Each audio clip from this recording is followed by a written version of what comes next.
ICC champions ട്രോഫിയിൽ Indian team മൂന്നാം തവണയും കിരീടമുയർത്തിയിരിക്കുകയാണ്. ഫൈനലിൽ ന്യൂസിലാൻഡിനോട് പൊരുതിയാണ് 2013 ശേഷം ഇന്ത്യൻ ടീം വീണ്ടും ഒരു ചാമ്പ്യൻസ് ട്രോഫിയിൽ മുത്തമിട്ടിരിക്കുന്നത്. 1983 ഇന്ത്യൻ ടീം ആദ്യമായി ICC കിരീടം നേടുന്നത്. വെസ്റ്റ് ഇൻഡീസിനെ വീഴ്ത്തി ഏകദിന ലോകകപ്പ് സ്വന്തമാക്കിയ ഇന്ത്യൻ സംഘത്തിൽ അന്ന് ഗവാസ്കറും ഉണ്ടായിരുന്നു. അതുകൊണ്ട് തന്നെ മുൻ ഇതിഹാസ താരം ഇന്ത്യയുടെ മികച്ച 11 തിരഞ്ഞെടുത്തിരിക്കുകയാണ്. അതിൽ ഇന്ത്യയുടെ എക്കാലത്തെ മികച്ച ഏകദിന 11 ഓപ്പണിംഗ് ജോഡികളായി മുൻ ബാറ്റിംഗ് ഇതിഹാസം സച്ചിൻ ടെണ്ടുൽക്കറും നിലവിലെ ക്യാപ്റ്റൻ രോഹിത് ശർമ്മയുമാണ്.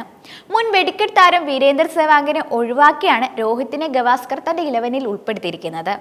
ഏകദിന ചരിത്രത്തിലെ എക്കാലത്തെ മികച്ച റൺവേട്ടക്കാരൻ എന്ന റെക്കോർഡ് സച്ചിന് അവകാശപ്പെട്ടതാണ്.